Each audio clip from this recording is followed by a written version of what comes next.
And good morning. I am Tamara Scott. Thank you for joining us on Tamara Scott Live as we bring you truth for our time, always helping you when the headlines hit home. And we talk about everything on this show because if God expects you to live through it, He's directed you how to do it.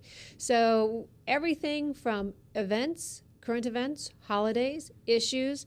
Dr. Alveda King called me on my way into the studio today, and she's spent a lot of time in St. Louis, Missouri, as you know what's happening there with the verdict being brought down and some of the questionable timing of even releasing that verdict out amongst the people.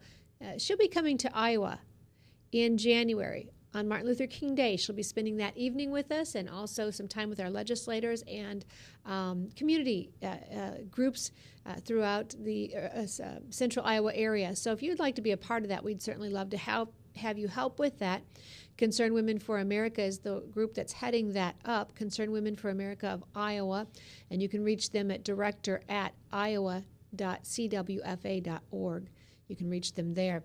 And so also, as you know, I just returned from a trip from London and Poland and L.A., studying Margaret Thatcher, studying Reagan, studying John Paul II, and how God was raising up three individuals in separate countries, and yet together they would work to stop a Cold War before a shot was ever fired, and to bring hope to a people who were oppressed, who were under someone else's rule, and giving them the courage to fight back and to take their freedom and their liberty into their own hands, greatly changing Poland's history and their future since World War II especially. So great trips that we've been on. My thanks to Ryan Northfield, my producer, for making that possible and keeping things going while I was gone.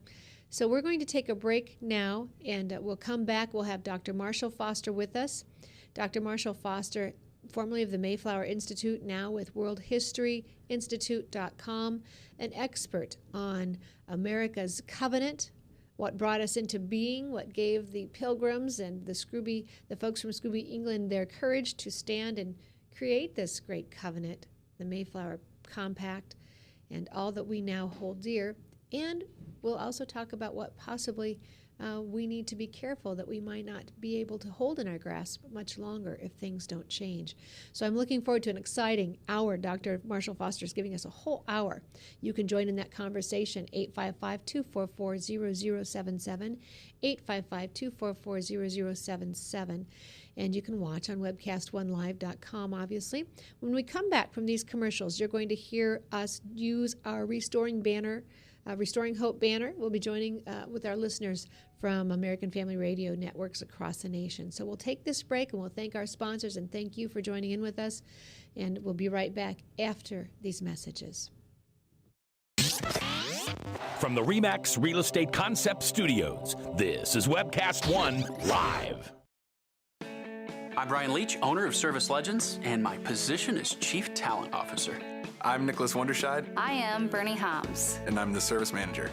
Marketing Director and Client Relations Manager.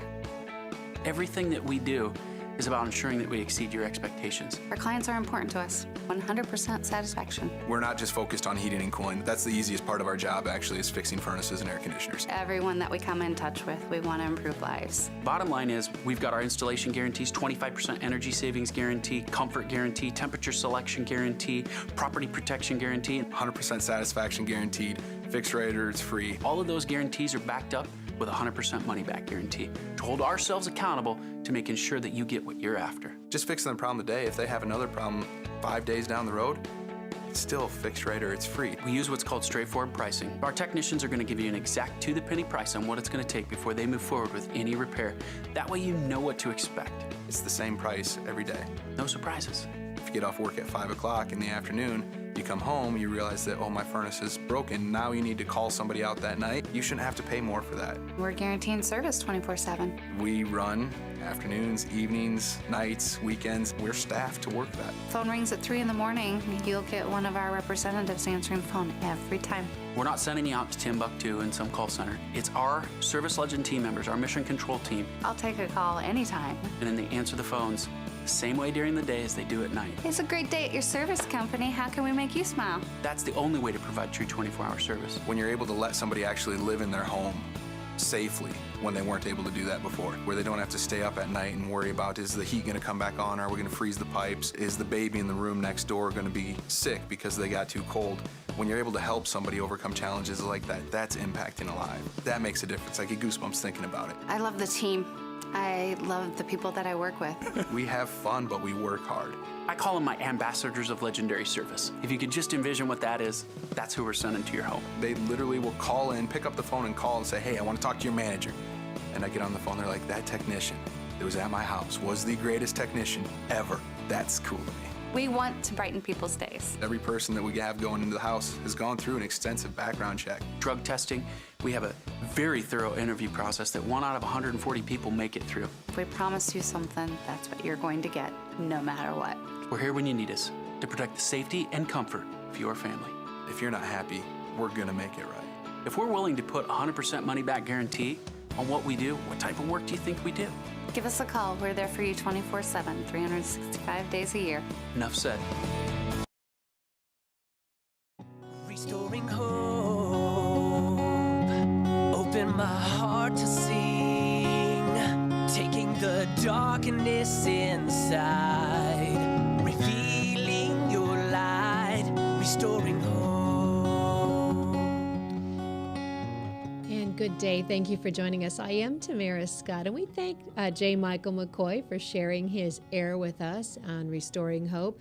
At Tamara Scott Live, you can always look to our archives on YouTube. You can find any of our shows that we've done over the past year or so at the tamarascottlive.com. And my guest today is Dr. Marshall Foster from World History Institute. Dr. Marshall Foster will be talking about Thanksgiving. We'll be talking about America's covenant and America's future. And he's gladly, kindly given us an hour of discussion. Now, for those of you listening on the airwaves of radio, you'll have to go to that Tamara Scott Live archive to get the full hour, and you will want to, I know. And if you ever want to join us live as we tape this show, you can stop in at 10 a.m. Central Time Wednesday mornings, Webcast One Live, webcastonelive.com, where you can see us in production. You can call in, you can talk, you can, today we're Skyping with Dr. Marshall Foster, so it's like watching a TV without all the nasty commercials, really. So we'll hope that you can join us in future if you haven't done that for our webcast1.com productions thus far. We do need to thank our producers, our sponsors before we go further. Christians for America, Crave, the work that they do across the nation, actually restoring hope for individuals, talking about deliverance from life addictions, from behaviors that destroy. And so we thank them for coming alongside with us, as well as Webcast One Studios. And if you'd like to ever partner with us, you can find us on Facebook at Truth for Our Time, Facebook at Truth for Our Time. And we'd love to hear from you. J. Michael McCoy does a great job of talking about restoring hope personally, lifestyle-wise, and I come to you with restoring hope as a country, civically, politically. What do we need to do in our education systems? How can we help our communities? And so thank you for joining us. Dr. Marshall Foster, founder of what used to be the Mayflower Institute, for those of you who remember that name, now the World History Institute. You can find him at worldhistoryinstitute.com. He's written several books. He's also co-produced the movie with Kirk Cameron, that movie Monumental, and we are very appreciative to have his expertise in our studio today. Here we are filming the day before Thanksgiving. For those of you listening on air, you'll be hearing this after Thanksgiving, but good teaching for you just the same to tuck in your little hat and keep with you for your future generations. Make sure your kids know the truth of the holiday we're going to talk about today. Dr. Marshall Foster, thank you for joining me. Tamara, it's always good to be with you. Thank you. Did you know my producer is familiar with your work? He got to hear you in Omaha at one of the Providential History Festivals, and so he was very excited when he heard who my guest was today. Wonderful. Yeah, it's a great time out there. So, all right, so you've been doing this for some time, and I'm holding in my hand, for all of those who are watching online, the book, The American Covenant. I think that's now on video amongst the other tools that you have. I think, what is it, From Tyranny to Triumph? And several other tools you have for folks. Right. Mm-hmm. So, the History of the World series called Terror to Triumph. And then I think you've got another series that I just noticed that I don't think I have yet. Tell us about some of the resources you have for folks. Well, Hope for Our Time is a 4-hour series on what is the hope, beginning with the 16th century. We give the history of America, its rise, its fall, why it fell, and how we can save it. That was done at the largest church in Denver a few years ago.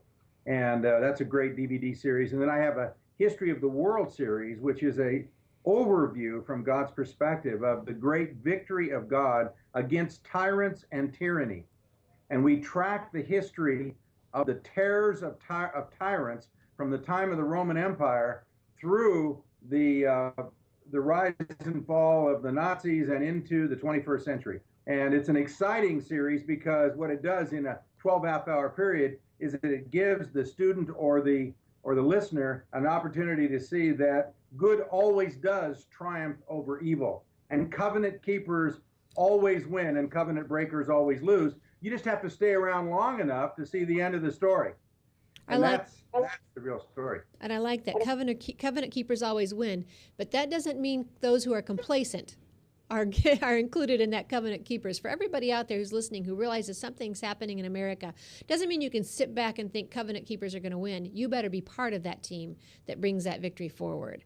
So, Dr. Foster, I want to talk here. I just returned from England and Poland, and while I was sitting in Poland in this beautiful art gallery, incredible art gallery, Governor Mike Huckabee was giving a speech, and behind him was a painting of Nero's torches, with those martyrs being burned at the stakes as his tortures. And I could only think of you and the work that you've done on martyrs in history throughout time, and was so pleased I already had you booked to come on the show on my return.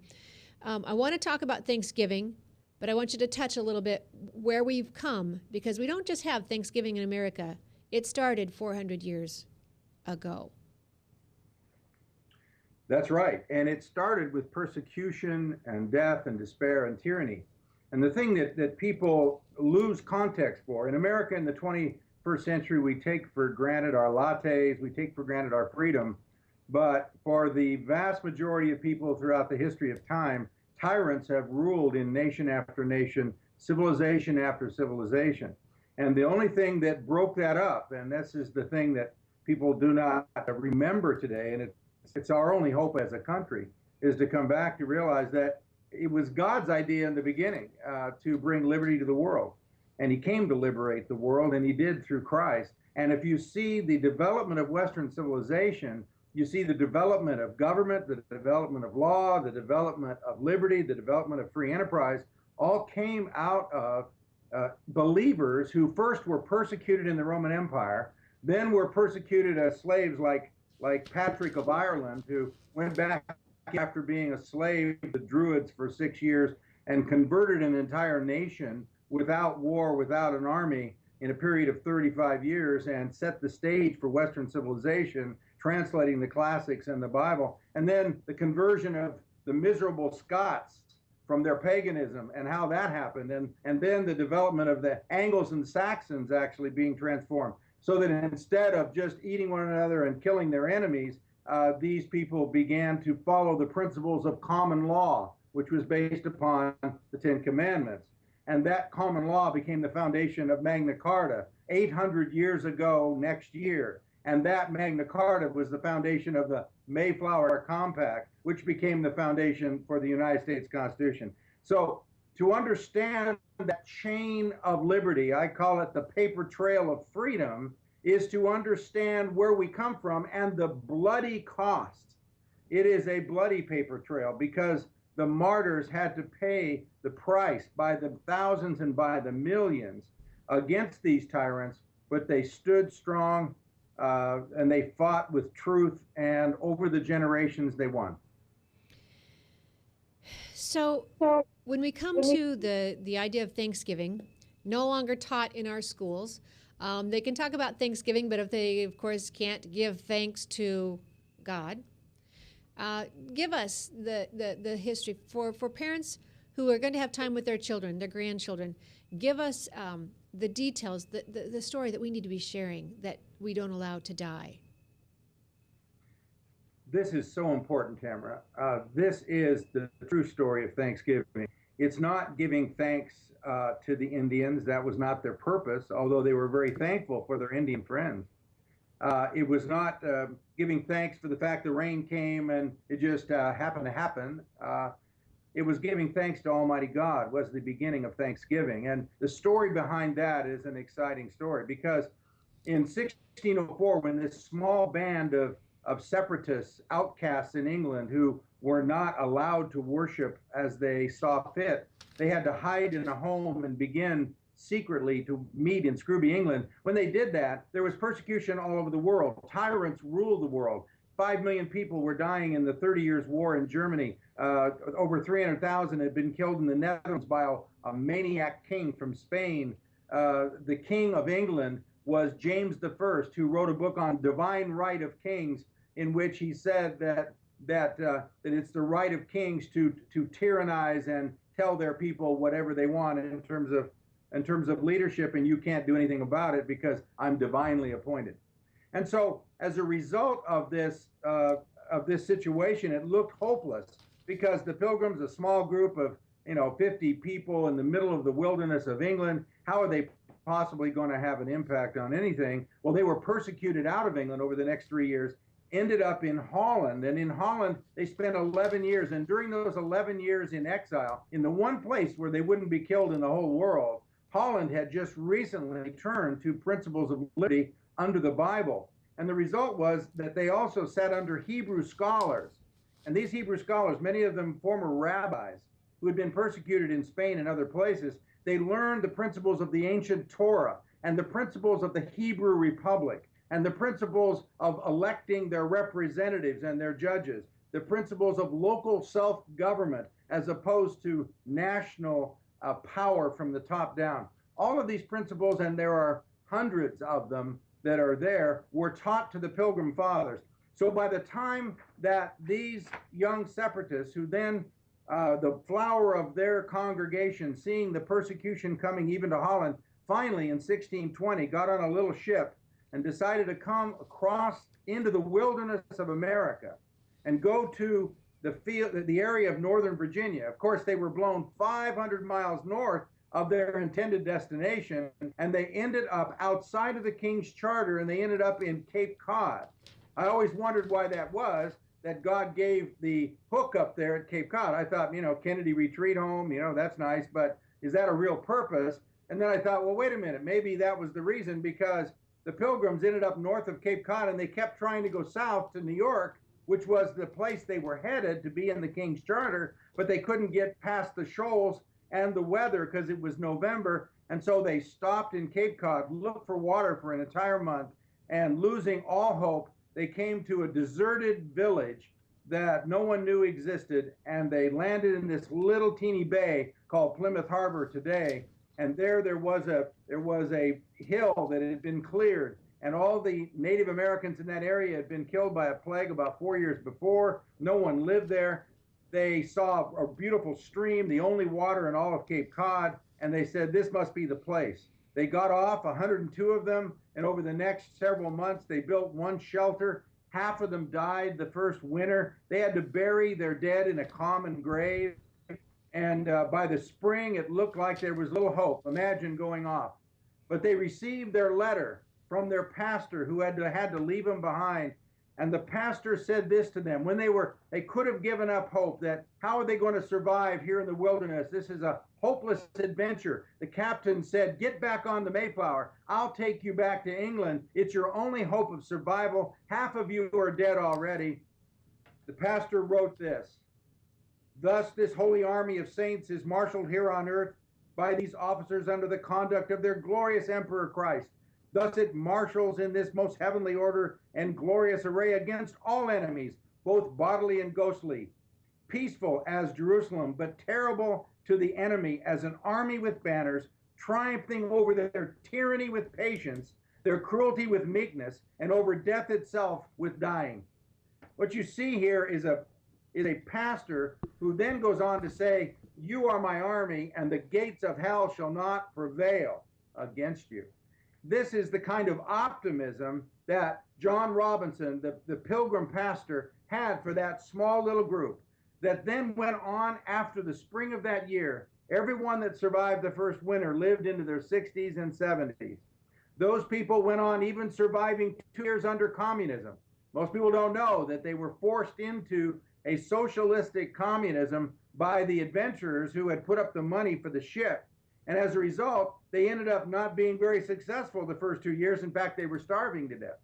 And it was at that time, in the summer of 1623, that they turned to free enterprise. And William Bradford became their governor when the governor died. And William Bradford, who was their governor then for 30 years and wrote the only true history of the Pilgrim Fathers, called Of Plymouth Plantation, he said, "If a man does not work, he shall not eat. Every man should have his own plot of land and work it instead of working our lands in common. And if we do that, we'll be successful." And sure enough, he divided all the lands. And when men began to work on their own land instead of common lands, guess what happened? Great prosperity began to spring up. Their corn began to grow. It was great, except the rains didn't come in July and August, and there were no sprinkler systems. And so with no rain, the corn was dying on the vine. They couldn't eat it. They were going to starve that fall. And so they realized there was one thing missing. They had turned to the right principles of free enterprise and individual ownership, but they had not given God the glory. They had not given thanks to God. So they had a day of repentance and prayer. And on that day, at 4 o'clock in the afternoon, the rain began to come. And for 3 days, gentle rain fell, resurrected their crops at the last minute, so that by the fall harvest, they were well supplied. So it was in the fall of 1623 that the first real Thanksgiving was held. And it was a thanksgiving to God for bringing the rain, thanksgiving to God for free enterprise, thanksgiving to God for a free country, and for their friendship with their Native American friends, which lasted, by the way, 50 years. That was the first Thanksgiving in America. And even to this day, almost 400 years later, that Thanksgiving has become the great holiday of America. We're one of only 2 nations that has a Thanksgiving. Canada has followed our lead. Other than that, no other nation has a national Thanksgiving. Why do we have it? I believe it's because we know in our hearts of hearts, we know that it's not just in God we trust on our coins. It's not just that the Declaration of Independence says, with firm reliance upon divine providence, we pledge our lives, our fortunes, and our sacred honor. But our people know in their hearts that it is God Almighty that has given us our liberty. They just have lost that perspective at the educational level. They don't know it. They know it in their guts. They know it from their grandfathers. They sense it, that there was something grand that is beyond themselves. And of course it is. And if we give thanks to Almighty God, I believe that's our strength. We stop giving thanks. Dr. Marshall Foster is my guest. You can find him at worldhistoryinstitute.com. And Dr. Foster, what you're saying is such wonderful news. And, you know, I knew bits and parts of it growing up, but certainly not the depth that you can share. For all of those folks who may be listening, where did you find your information? How do you give credibility to that story? So when they talk to people and people want to give them pushback, what can they give for proof? Well, it's interesting. The modern, and I mean very modern, in the 30, 40 years, no one had the guts to attack the historicity of the Pilgrim story until this last generation. And now you've got secular humanists who have moved in and begun to do that. But the true facts are, here, for example, is William Bradford's original history called Of Plymouth Plantation. This was written in his own hand, rediscovered 100 years later, and this is the only true history of the Pilgrims.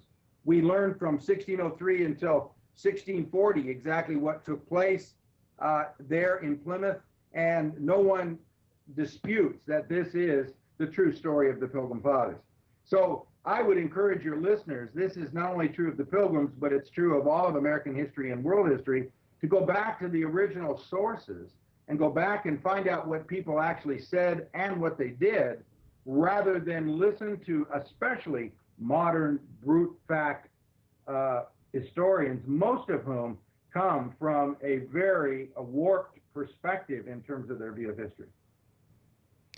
And after having just traveled the trip that I did and hearing that it was the academic, the elite, the intellectuals who were responsible for creating death camps, creating the best way possible to exterminate a mass number of people. It was the intellectual elite who did that to their fellow man at Auschwitz, at Birkenau, and at several other concentration and death camps across that part of Europe. And so, Dr. Foster, how important it is for us to return and force as parents in our communities. You must force your public schools to tell the truth of what is going on. Because when you remove God, I'm sure Dr. Foster can tell you more examples than I can, but when you remove God, you bring in calamity, desperation, destruction, and death, undoubtedly, in countries. Would you say that's a true statement, Dr. Foster?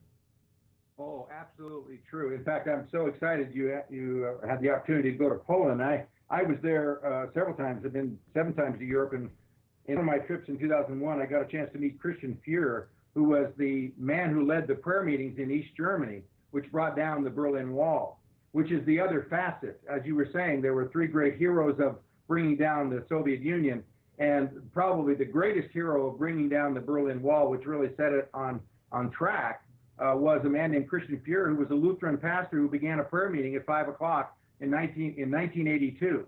When everybody thought the Soviet Union was going to last forever, he started a prayer meeting in a huge cathedral in Leipzig, Germany. And for 7 years, he had his people praying for freedom and lighting candles, 40 candles for the years in exile of the Jews, saying, isn't it long enough that we've been in bondage, first to the Nazis and now to the Russians? And they cried out to God every Monday at 5 o'clock. He was pushed into the snow to kill him by the GDR. He and his people lost their jobs, and yet they kept praying, finally till October 6th of 1989, where 200,000 people gathered outside of his church, and they passed out candles and marched on the tanks in Leipzig and saw them down, so that the actual German soldiers who were fighting for the Russians dropped their weapons, picked up candles, and turned on the Russians. That was the fall of the Berlin Wall. And I think that's what we have to see. It's the heart of a people. We get the form of government that we resemble, not the form of government that we want. And if we, the people, will rise up and we will trust in God and we will stand with him and be thankful to him and understand his principles, then we become any tyrant or any tyranny. I didn't realize that was going to be the correlation, but it's so moving to me, having just been back from Poland. And you're absolutely right. It was in Poland, the heart of the people. It was John Paul II speaking. And as only God can do, he had the first pope who was not Italian, but from Poland. And the government there, the Soviet, the communistic government, could not stop a native pope from Poland from speaking. When he spoke on that piece of grass that we stood, 2.5 million people joined him against their government's wishes. They wouldn't leave. They sung hymns. They broke out in spontaneous song of hymns, and he charged them. He asked them not to fear man, but to put their faith in God and to trust Jesus Christ for their salvation. And he gave them a freedom much greater. 2 Corinthians 3:17 talks about where the Spirit of the Lord is, there is liberty. He gave them much greater hope than what they could have ever had, and he gave them the courage to stand against their own government. It was not without bloodshed, and it was not with ease, but they were able to overcome, just as you're talking about in Berlin.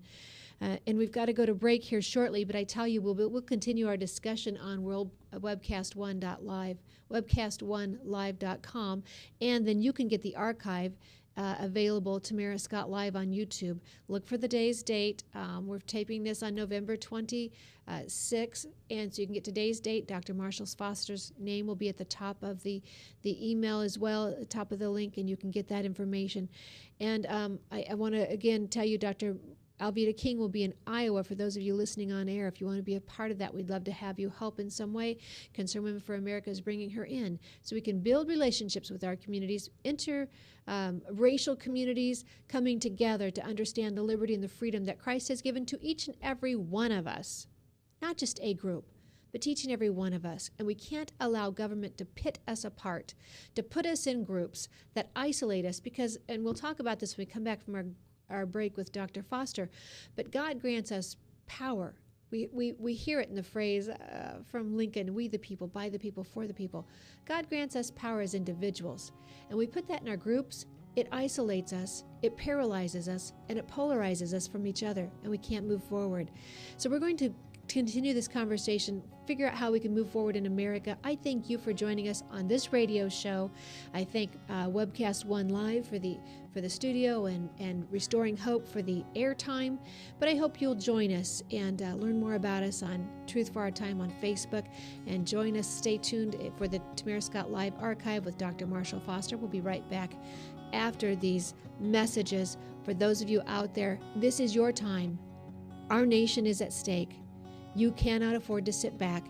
You heard Dr. Marshall talk about the covenant keepers. You, if you've heard this message, should join. That is you, not anyone else. Be encouraged. Never be complacent. Credit cards are like grandkids. They love you, sometimes get out of control, and it's fun to get a new one. Who can stop them from piling on? Hi, I'm Tom Coates with Consumer Credit of Des Moines. At the end of the day, you can return the grandkids, but you're stuck paying off bad credit card debt. We'll help you put the fun back into using credit cards responsibly. Right, kids? Yeah! If you need help getting credit cards off your back, call Consumer Credit of Des Moines. Hey, psst. Let me let you in on a little secret. You ready? Always try to do business with people, not places. Especially if you seek honest Christian business people. And when it comes to my car, I really need to trust who's working on it.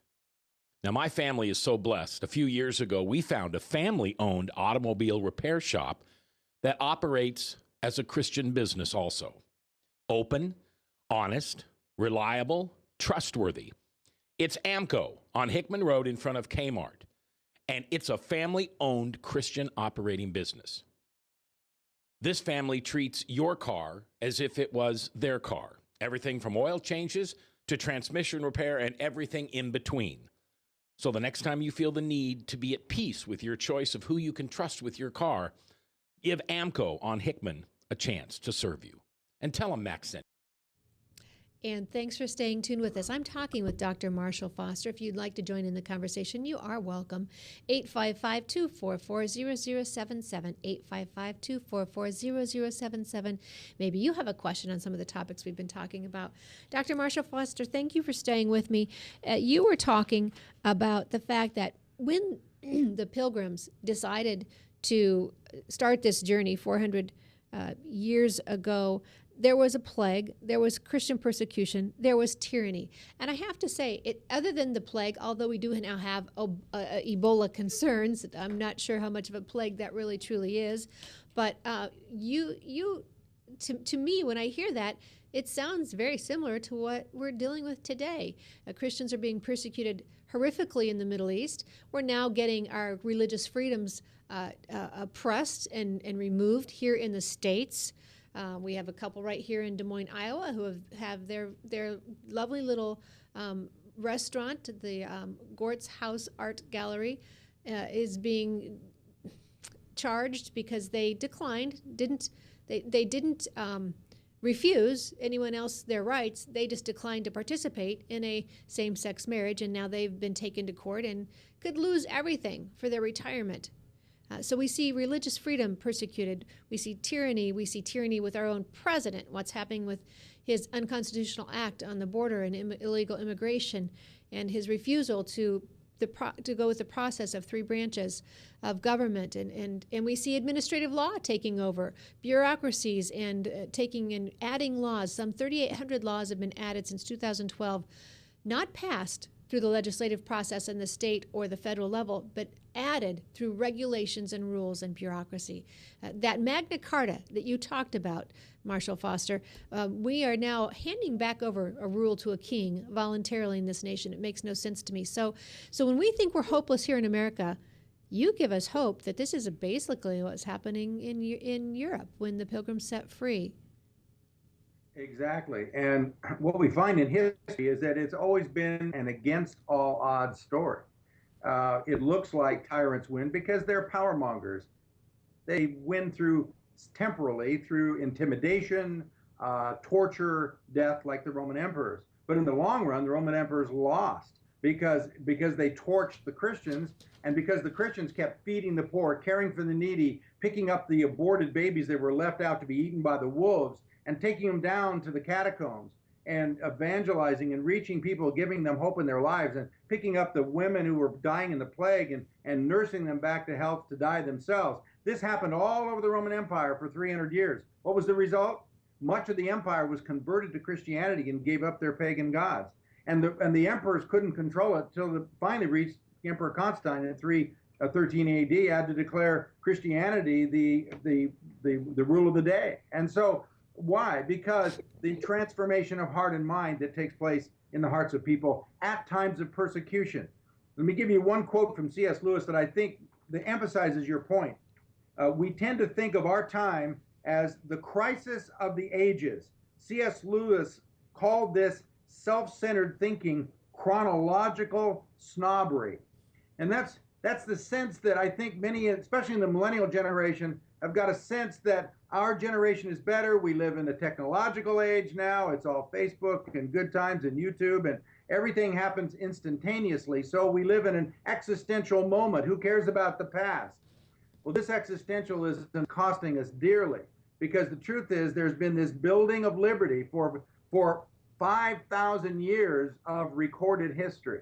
And that story, when it's told, gives us great hope, because at the times when we begin to lose our liberty, we begin to lose our freedom, and we turn our back on God, it's that time that he gently disciplines us with our own mistakes. Because when we turn to socialism, socialism doesn't work. When we turn to a tyrant, the tyrant doesn't feed us, he simply enslaves us. That has been the history of every tyrant in the history of mankind, and it will be true in America again today if we continue on this path. But what God does here is that he gives us opportunity to say, wait, turn around. Remember, I am the loving God who wants to give you freedom. Jesus said, I have come to set the captives free, those that are in prison free. Racial integration, he was all for it. He was the founder of it. Women's rights, it was Christ and the Bible that gives us women's rights and children's rights and morality and character and law that is 10 commandments rather than 10,000 commandments, which is the modern state. And so how do we get there? We get there doing it God's way, from the inside out, the Pilgrim way. That's why Kirk Cameron and I did a movie called Monumental a few years ago, and worked on it for several years before that. And it was based in Plymouth, and it's the story not only of the Pilgrims, but of the strategy to restore and rebuild America. I recommend it. You can get it on my website, worldhistoryinstitute.com. It is great for Thanksgiving. It's great at any time, because it tells the strategy to restore any nation to liberty. And it's an 80-ton monument sitting over the harbor in Plymouth that is totally forgotten. The largest granite monument in America, called the Forefathers Monument. And if you go through the monument, you can go on YouTube, you can see Kirk and I telling it through. You can go and get the movie. We walk around the monument, and it tells us what to do to restore our nation. And it doesn't start with top down, take out the bad guy, put in a good guy, and he puts up a big neon sign that we're all going to go back to God. No, it starts down here in the home, in the family, in the precinct, in the community, caring for the needy, the poor, race relations, dealing with it at that level. That's covenant keeping. That's what the founders did. That's what the Bible calls for. And if we'll do it that way, from the inside out, then the monument goes and gives us the details of how we develop morality and Christian biblically based laws. And then we educate our own children for the generations to come. And then we become liberty heroes. And it has this giant 16-ton statue of a liberty hero sitting in full Roman toga. And he's got his weapon sheathed, and he's sitting looking back at England saying, we will no longer live in tyranny. And you see, if you want to be strong for liberty, you first got to be strong with your wife, with your children, with your faith in God, with your faith in his moral and biblical principles. If that is happening in your life, then you become strong and able to stand against any tyrant that would come against your liberty. And I think the other thing that comes with that, when you get your faith right, when you stand in the Word of God and you fully understand that nothing happens to you that hasn't first passed through the hand of Jesus Christ. He's got you in his care. When you're living in obedience to his Word, he will keep you in his care, and nothing will impact you, touch you. You will not face anything that he hasn't first allowed, and he will see, and he will see you through. But we forget that. And so unless we're right spiritually, do we have that confidence then to go forward and challenge a government or to challenge the negatives in our community? Because there will be pushback. There is resistance. But when you understand that, that resistance no longer really matters like it would without that understanding. When you know that you're in the hand of an almighty God and you're doing his will and his work. Dr. Foster, you had mentioned that America was a socialist nation before we were ever a nation, actually. Take us through that just briefly, because we've already tried, you're right, we've already tried socialism in this country, and it was found wanting and desperate, and people were dying because of it. That's right. In fact, in Bradford's history, here's the history of the Pilgrims, he actually uses that word, communism. He says, do we think that we're wiser than the ancients? He says that we would live in common. He says the women don't like doing the underwear, washing the underwear of the other husbands that are in the colony. They don't like doing communal work. And he gives that as an illustration. He said, if a man does not, and then he quotes the scripture, if a man does not work, he shall not eat. And the illustration, of course, private property from the Ten Commandments. It's interesting, the Ten Commandments deal specifically with the family and private property. The last 6 commandments, the first 4 deal with honoring God. Last 6 protect private property, free enterprise, not lusting after someone's goods or someone's wife, or killing, taking away their life, which would be their ultimate property. And so once you come back to those basic biblical principles, you can't live in a communist world. Because a communist world is built upon the idea that there is no sin in the world, that all men will just get along. Hey, isn't it great? That's why I'm not a libertarian. A true libertarian who has no foundation in biblical truth would be one who says, hey, everybody's going to be fine if everybody just gets along and does their own thing. No, men won't do their own thing unless they have a higher source. Who tells them there has to be a higher source to law and to liberty and to truth. And the Pilgrims had that. So in 1623, after 2 years of starving to death, where they couldn't get their fields out there because the people that worked hard were few, and those that watched the people work hard were many. You know how it goes. If you have a socialist welfare state in which you can get 5 or 10% of the people to pay the taxes, and I can get the benefits, hey, listen, why should I do the work? Yep. And so that's what happened to them, because it's true of it's human nature. And so, but when men were put on their own piece of land and said, if you do not work this land, you will not eat. Oh, they were out there working great, and prosperity for all grew within a couple of years. And not only were they able to provide for themselves, and they had extra that they could trade and share and then prosper. Exactly. And they were then able to spend the time not only surviving. Most people in the world, you look at the world in the Middle East, you look at it in most of Africa and much of Asia, people spend their day just trying to get enough food to go the next day. But in reality, with free enterprise, you get beyond that. And our founding fathers understood that. It was the leisure middle class, is what Thomas Jefferson said would be the foundation of our liberty, because he said they are the most accountable. Somebody who then is a free enterpriser, who then does more than take care of his own, he then can give to the poor and the needy. He can provide the charity of the society. By the way, that's what the church and the individual did in America until the 1930s. And so, and then he is the one who then has the time to get involved in government and to hold the tyrant's feet down to the fire. So the key here is, free enterprise will not exist if we just come at it from the perspective of, I'm going to get mine and go. It only works when it's in a unified system of caring, loving, sharing, and doing it God's way, as it were. If we do, then there will be liberty and justice, and we will help others to develop their own businesses, and free enterprise will grow. So that's what happened with the Pilgrim Fathers. And there has not been a day of famine in America since 1623. Think about it.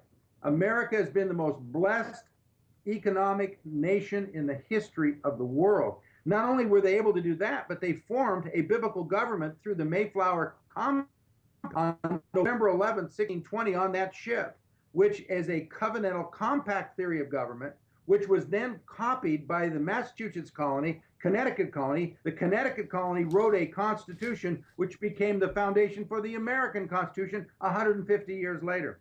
And all of the colonies followed that same covenantal biblical pattern of obeying God, having private property, holding their local governments accountable to only do a small thing, which is simply make sure everyone obeys the law. And apart from that, everything is left up to the individual and to the church and to the private charities to take care of society. And it worked great for 200 years. And when we have that, I think we have more unity than we do when we try to push the communism. In the communism, somebody's always afraid that somebody else is getting their piece of the pie. But when you earn it and it's yours, you know what is yours. And you have the control over it, of what you share, what you give to charity, and what you don't. And in the biblical context of that is we're called to tithe as a Christian. As a church, we're called to care for the poor, the sick, the needy. But when the government does it, that's your tax. Your tax dollar is different than your tithe dollar. And when your tax dollar, it's forced, it's coerced, it's not a generous gift. When I do it through my tithe and my charity, God can bless me or he can correct me by my generosity or my stinginess. But if I do it through the government, I lose that ability to be blessed or corrected by God because it's coerced. And it will never work. We've seen the fraud, the inefficiencies in healthcare, welfare systems. It will never work, and it will never be as efficient. And I believe totally because it's out of God's parameters, and that Romans separation of church and state, that is not in the Constitution, but is in the Bible, that separation of church and state where he gives us our definitive rules. Government is only to punish the bad and uphold the good. That is all government is supposed to do. It's far too involved in all of our lives these days. And Marshall Foster's absolutely right, as he said in the first segment of our show. You want to see things improve them at home first. When the family's healthy, society benefits. When the family's broken, society pays the cost through phenomenal expenses of welfare, whether it's prison, whether it's drug issues, whether it's runaways, whatever the issues are, education-wise, kids suffer. Society pays the cost when the family is not healthy. So if you want to see things improve in your community, start it at home. When we get things right in our house, in God's house, they will then be right in the state house, the courthouse, the schoolhouse. But not until we get them right in our house. You're absolutely right about that, Marshall Foster. I want to ask you another question, somewhat related, but a little bit different track. King James I, in one of the newsletters you sent out, you talk a little bit about King James I and his persecution against those who disagreed with him. Is that the same King James that many people refer to as the King James Bible? Oh, yes, it is. But I think we have to understand the man. The man was, he lost his faith if he had one coming out of Scotland. And at 36 years old, he was brought down to become the King of England. Never went back to Scotland. And when he kind of left that faith, and when he took over the kingship of England, he became a divine right tyrant. He thought of himself as a theologian. And so he would dictate things. He would write letters. But he told people how to believe and what to think. So he believed in the divine right of kings to do anything. And he misinterpreted Romans 13, which had been a plague of the Middle Ages, because when people misinterpret the Bible, they use it for their own means, don't they? And that's what exactly the kings did. They said, oh, obey rulers and authorities, and they made that absolute. Of course, the Bible doesn't make it absolute. It says specifically that those in control have an accountability to God and to the people, and that they are always accountable to an ultimate source who is God, who then will hold them accountable through lesser magistrates if they go mad. So if a king goes mad, he can be taken from his throne. And that's the basis of the American Revolution. The founding fathers understood this over a period of 150 years, from the time of King James to the time of the Revolution. Great Christian authors wrote biblical treatises on Romans 13, like Lex Rex from Samuel Rutherford, who was a Scottish theologian. The result is the founding fathers read that and they said, wait a minute, God is sovereign, the king is not. And if the king, goes in and boards his troops in our houses and steals our land and takes away our weapons, he has lost his right because he has broken his covenant with the people, his own laws, and he is now ruling as a tyrant. The word tyrant meaning one who rules without the sanction of God. And so he is outside of the sanction, and just like a father who would abuse his children, he can be taken from the home. So a ruler who abuses his country to the extreme can have lesser magistrates rise up and take him from power. And so that was the basis of America's liberty, and it was based upon the biblical principle of accountability, covenantal relationships. There's no such thing as one man better than another, or one ruler having absolute authority to do whatever he wants. That ruler is always, always, always accountable to the rules of God. And the years King James the first was in ruling was what? When was that? 1603 to 1625. And during that time, he persecuted anybody that disagreed with him. Now, he did have a group of scholars, Puritan scholars, write the Bible called the King James Bible. Now, the King James Bible, just to give you an idea, this is the Geneva Bible. This is the Bible. I had a privilege of bringing this back into print. It's been out of print for 400 years. Why? Because King James wouldn't allow it to be printed anymore. This is the original Bible that William Tyndale and then his followers and scholars like John Knox and John Calvin printed this in English, but because of the tyrants, they wouldn't let it in. Finally, Elizabeth, who came right before James, Elizabeth allowed 6,000 copies to come back in. The people of England read this Geneva Bible, and it changed their belief in the absolute sovereignty of God over the king. So when King James came in, he said, I want a Bible of my own. He took 88% of this Bible, the King James Bible, 50 years before. He had some scholars come in, and he wrote a very good version called the King James Bible, a little bit more modern English, but he made sure there were no notes. This has 200,000 notes in it from scholars and nothing in it about tyranny or tyrants. He said, is the word tyrant not used in my version? He said, no, it's not, sir. They made sure there was no use of the word tyrant. Why? Because he was afraid of the fact that the Bible clearly teaches that if you are the handmaiden in Egypt, you do not give over the children to be killed. You actually hide them or put them in the reeds. And that was a good thing that they did. And so throughout the scripture, there are places where tyrants are not obeyed and they are called tyrants, and he didn't like that. So there's good and bad, but basically the King James Bible is a good Bible, but it had nothing to do with him. He didn't write it. It was just a group of scholars who basically improved the language of the Geneva Bible. And wrote it maybe under his commission. So now you're talking about tyrants, you're talking about when we don't have a faith in God, when we don't look to an almighty being, and to me, I think it's so incredibly arrogant for people to denounce a faith in Christ or proclaim their atheism or their agnosticism as if it's somehow righteous, because what that does is says, myself, I'm greater, I know better than these 5,000 years of history. And so I find that incredibly arrogant, but that's what happens. And so when we have the tyrants, you see that it's whoever has the power or the cash or the military, they rule, not a better good or a biblical principle. I'd much rather answer to a God Almighty, who we can see in His Word and see how fair and just He is, than the human nature of any man when he has too much power. Exactly. Ronald Reagan said it. So did Margaret Thatcher. Ronald Reagan said, there are only 10 commandments, but there are 1,837 regulations on how you can clean cabbage in the Department of Agriculture. So, what he says is that, we've got regulations that will control our life, but we will have the simple commandments of God who will give us direction. Which way do you want to go? Because regulation will always enslave you. Remember, the power to license is the power to control. And that's what's happened. We have allowed the bureaucrats and bureaucracy to literally clamp down on our liberty. We live in a soft tyranny today. We think we live free, but in reality, our lives are governed, every detail of it, by a bureaucracy that is leading us to a complete tyranny.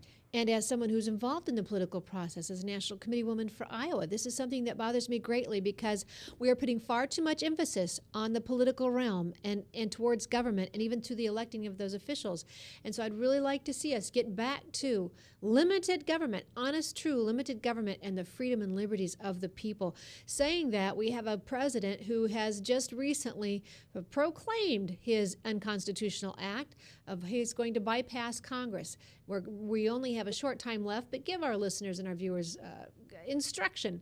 Is this something we just have to sit back and go, wow, that's tough? Or do we have recourse as a people? Well, of course we do. And I think it begins not with the national, although, of course, electing national leaders who are godly is very important. And it doesn't even begin at the state level. It begins at the county and the city level.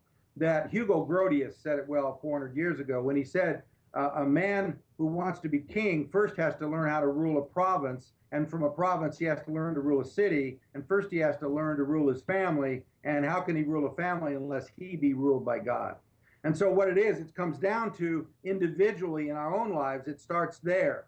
The Shema of Deuteronomy 6 sets the strategy of how we can take back any country, where it says we are to love God, we are to know God and love God, and then train our children in the morning when we rise up and throughout the day and into the evening. Then it says we are to have hospitality from the porch of our home to the gates of the city. And that's how dominion goes. Dominion does not start at the top, it starts at the bottom.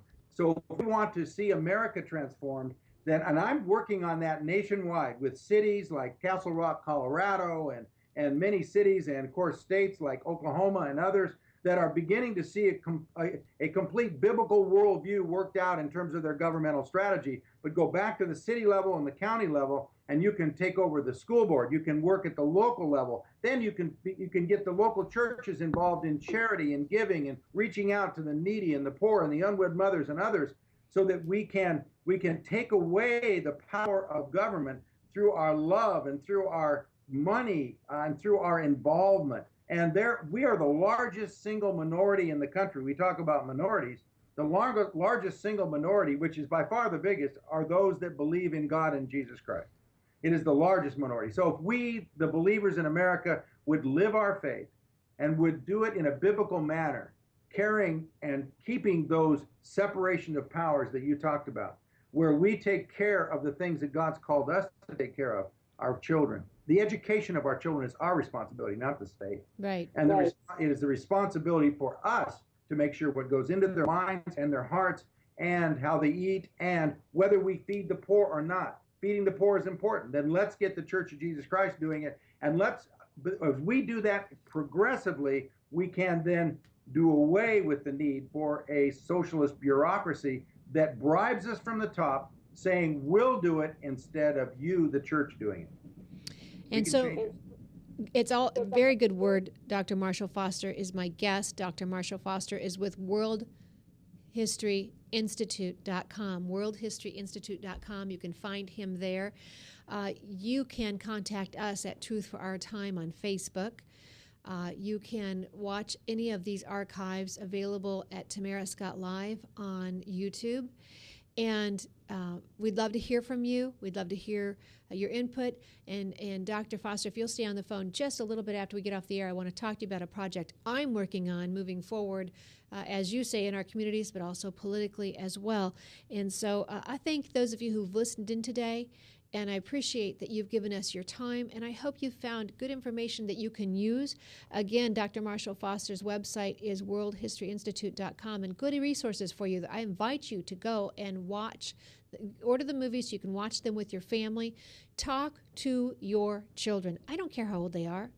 Talk to your kids and your grandkids. I will be at Thanksgiving around the table. My kids know it. We will be discussing these very things. And so train up that next generation to honor God, that we might have a country that honors him, that he can honor his covenant with us as a nation. Thank you, Dr. Marshall Foster. I am Tamara Scott. Be encouraged and never be complacent.